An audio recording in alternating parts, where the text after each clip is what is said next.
The Many Channels of Cable, Episode 2, Mouthy, the book, the EP, and why I didn't want a quiet release. Happy to have you back. If you are here again, thank you for trusting me with another stretch of your time. If this is your first episode, welcome. You landed in a good place because today is about something very close to me, very intentional, and honestly, a little bit terrified. But we'll get to that. This is episode 2 of the Many Channels of Cable, and today we are talking about Mouthy. The book, yes, but also the EP that comes with it, which might surprise some people and make perfect sense to others. This episode exists because I wanted to slow down and explain what I am actually offering, not just announce it and move on.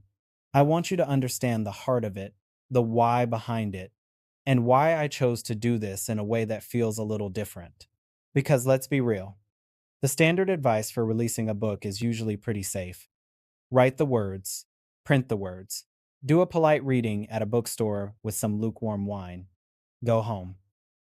When I first started working on Mouthy, I assumed that was the path. I assumed it would live quietly between covers, words on pages, something contained, something palatable. But the more I wrote, the clearer it became that this project did not want to be quiet.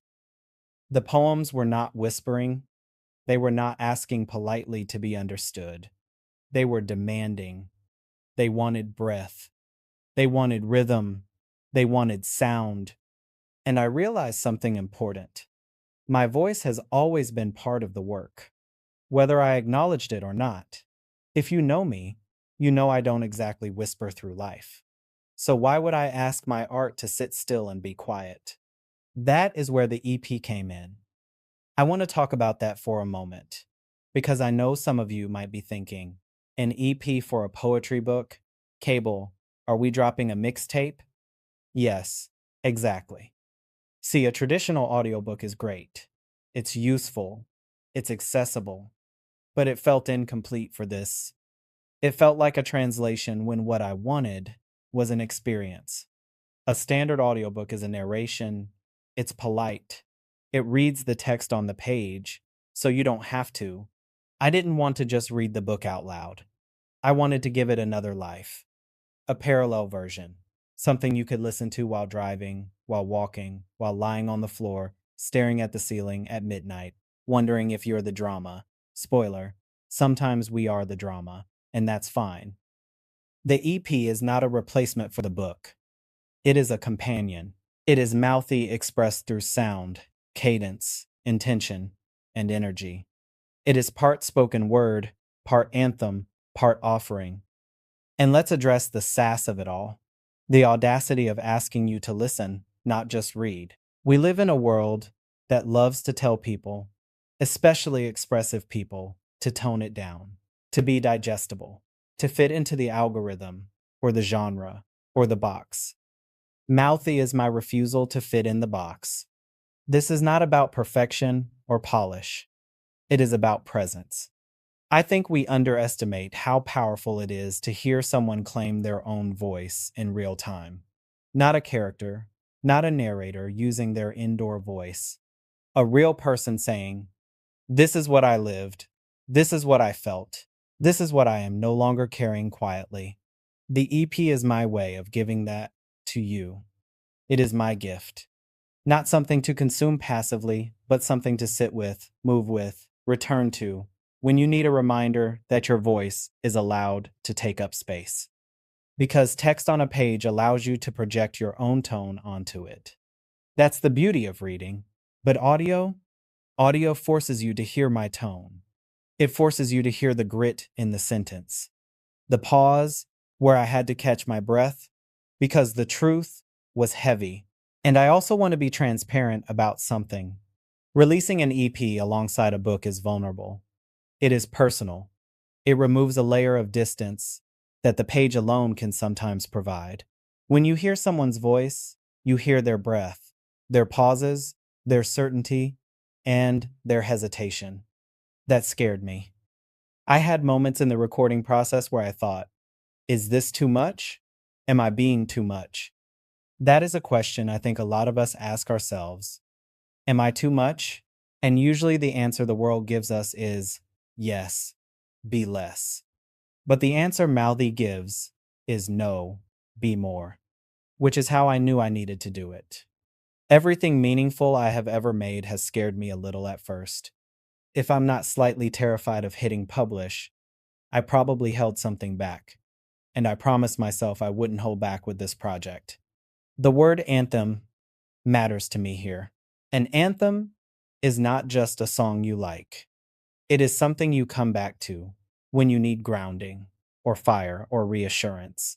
It is something that reminds you who you are when the world is loud, or dismissive, or exhausting. That is what I hope the Mouthy EP becomes for you. Something you can press play on when you feel like shrinking. Something that says, you are not imagining this.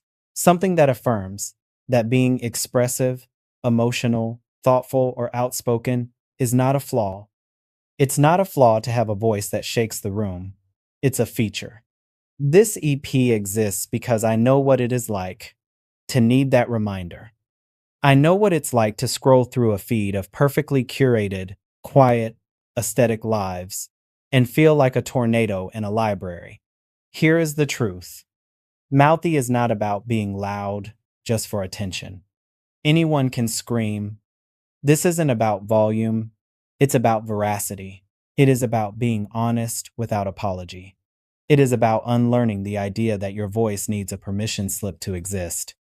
The book holds the words. The EP holds the energy. Together, they tell the full story. And I wanted to release them this way because I believe art does not have to live in one format to be valid. Creativity does not have to stay in one lane to be real. You don't have to pick a lane. You can pave the whole damn road.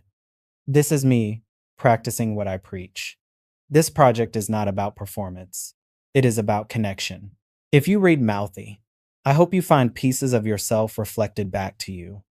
I hope you dog-ear the pages and spill coffee on them and make them yours. If you listen to the EP, I hope you feel accompanied. I hope it's the voice in your ear when you're walking into a room you're nervous about, reminding you that you belong there. And if you do both, I hope it feels like a conversation rather than a presentation. As we move forward with this channel, you are going to hear more about the stories behind specific pieces, why certain lines exist, what moments shape them, what I learned while making them. We're going to get into the messy details. But today, I mostly wanted to say this. This is my offering to you. Not because I have everything figured out. Trust me, I don't. But because I believe sharing honestly creates space for others to do the same. So if you have ever been told to lower your voice, soften your truth, or wait your turn to be yourself, I hope Mouthy meets you where you are. If you have ever needed an anthem instead of generic advice, this EP is for you. And if you are still learning how to trust your own voice, know that this work came from that same place. It came from the struggle, not the victory lap. Thank you for being here for episode 2. Thank you for listening with openness. Thank you for letting this project land with you. This is the many channels of Kabal. Episode 2. The book is Mouthy. The EP is your companion. Check the show notes. Share it with someone who needs it. Maybe share it with the loudest friend you have and tell them you love them. Come back next week because there is more to talk about. I am Kabal, and your voice is not too much. It never was. Stay tuned.